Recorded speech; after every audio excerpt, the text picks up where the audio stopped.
இயேசு கிறிஸ்துவின் அன்பான நாமத்தினாலே உங்கள் ஒவ்வொருவரையும் வாழ்த்தி, இந்த புதிய நாளிலும் தேவனுடைய ஜீவனுள்ள வார்த்தையின் மூலமாய் உங்களை சந்திப்பதில் நான் கர்த்தருக்குள் மகிழ்ச்சி அடைகின்றேன். எபிரேயர் 12:2 அவர் தமக்கு முன் வைத்திருந்த சந்தோஷத்தின் பொருட்டு அவமானத்தை எண்ணாமல் சிலுவையை சகித்து தேவனுடைய சிங்காசனத்தின் வலது பாரிசத்தில் வீற்றிருக்கிறார். ஆமேன். கர்த்தருடைய நாமம் மகிமைப்படுவதாக. இயேசு கிறிஸ்து நமக்காக, உலகத்தில் உள்ள ஒவ்வொரு மனிதனுக்காக அவர் தன்னையே தாழ்த்தினார். தன்னை அவர் அடிமை ரூபம் எடுத்து மனுஷ சாயலாய் இந்த உலகத்திற்கு வந்தார். அது மாத்திரமல்ல, எல்லா சூழ்நிலையிலும் அவர் பொறுமையோடு இருந்தார், தாழ்மையோடு இருந்தார். எல்லாவற்றையும் அவர் சகித்து கொண்டார். மரண பரியந்தமும் அவரை எத்தனையோ பேர் கேலி செய்தார்கள், அடித்தார்கள், துன்புறுத்தினார்கள், அநேக விதமான கேள்விகளினாலே அவமானப்படுத்தினார்கள். சரீரத்தில் இருந்த எல்லா உடைகளையும் கலைத்து போட்டார்கள். ஆனாலும் அவர்கள் எல்லாரையும் மன்னித்தார். அவரிடத்தில் இருந்த தாழ்மை குணத்தை இந்த நாளில் நாம் கற்றுக்கொள்வோம். கர்த்தர் உங்களுக்கும் எனக்கும் அவர் அற்புதமான பாடத்தை அவர் கற்பித்து சென்றிருக்கின்றார்.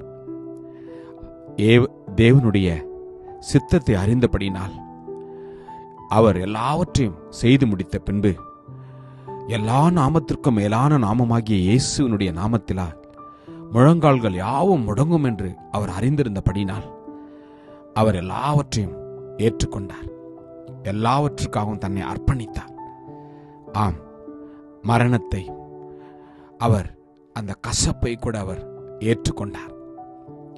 காரணம், உங்களையும் என்னையும் மீட்கும்படியாய், உங்களுக்காகவும் எனக்காகவும் ரட்சிப்பை கொடுக்கும்படியாய், நம்மை பரலோகத்திற்கு கொண்டு செல்லும்படியாய்.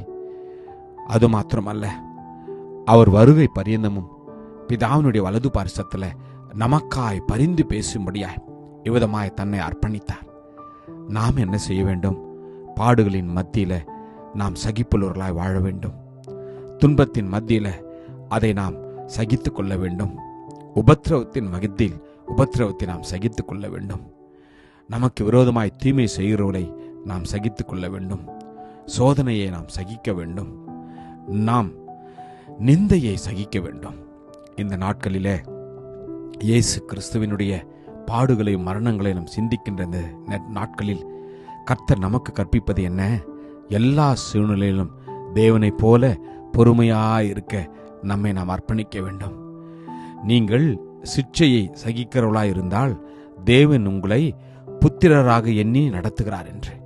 எல்லா சூழ்நிலையிலும் நாம் பொறுமையோடு ஒவ்வொருவரையும் மன்னித்து கர்த்தர் நமக்காக நியமித்திருக்கிற ஓட்டத்தில் பொறுமையோடு செல்கின்ற போது உங்களையும் என்னையும் அவர் பார்த்து, என் குமாரன், என் குமார்த்தி என்னுடைய ஊழியத்தை, என்னுடைய சித்தத்தை நிவர்த்தி செய்கிறாள் என்று அவர் மகிழ்ச்சி அடைவார்.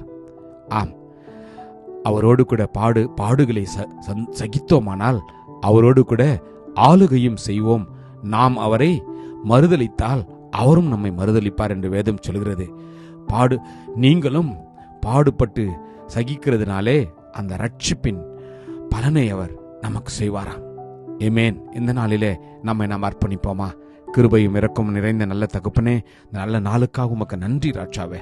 அப்பா, உமக்கு முன் வைத்திருந்த சந்தோஷத்தின் பொருட்டு அவமானத்தை எண்ணாமல் சிலுவையை சகித்து எல்லா சூழ்நிலையிலும் ஆண்டவரே நீர் பொறுமையோடு இருந்தது போல நாங்களும் நாங்கள் அர்ப்பணிக்கிறோம். அப்படி இருக்கும்படியாய் சோதனையை சகிக்கிற மனுஷன் பாக்கியவான், அவன் உத்தமன் என்று விளங்கின பின்பு ஜீவ கிரீடத்தை பெறுவான் என்று சொன்னீங்களப்பா. நாங்கள் அப்பா அந்த ஜீவ கிரீடத்தை பெற்றுக்கொள்ள எங்களை நாங்கள் ஆயத்தப்படுத்தும்படியாய் நீர் எங்கள் மேல் பாராட்டுகிற கிருபைகளுக்காக நன்றி. ஆசீர்வதியும் இயேசுவின் நாமத்தில் ஜெபிக்கிறோம் ஜீவனுள்ள நல்ல தகப்பனே. ஆமேன். God bless you. Jesus loves you. Amen.